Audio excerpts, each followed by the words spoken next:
हिजो कहाँ मैले एउटा भिडियो सुनेको थिएँ कि सरकारले पुरानो गाडीलाई क्ल्याप्स गरेर चाहिँ खोल्सामा फालेर बागमती नदीमा फालिदिएर नयाँ नम्बर दिनु पर्यो भनेर चाहिँ कुन एउटा गजौटी बोल्दै थियो र उसले केही बुझेकै छैन। त्यो स्क्याबबाट सट्टा भर्नमा दिइसकेपछि संविधानमा लेखेको कि चाहिँ संविधान खारिज हुनु पर्यो, होइन भने यो सरकारले कदम चाल्न पाउँदैन। सट्टा भर्ना हुनुपर्छ र तत्काल सट्टा भर्ना खोलिनुपर्छ।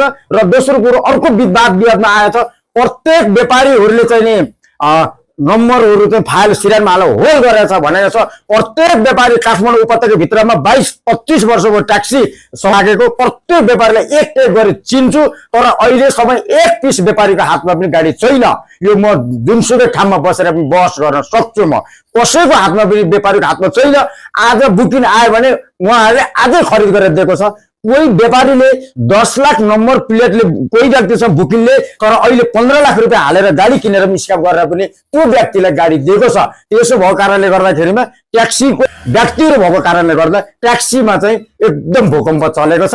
तर यो भूकम्प चलाउने र हामी तत्कालै छानबिन गराएर चाहिँ हामी छानबिन गराउन चाहन्छौँ।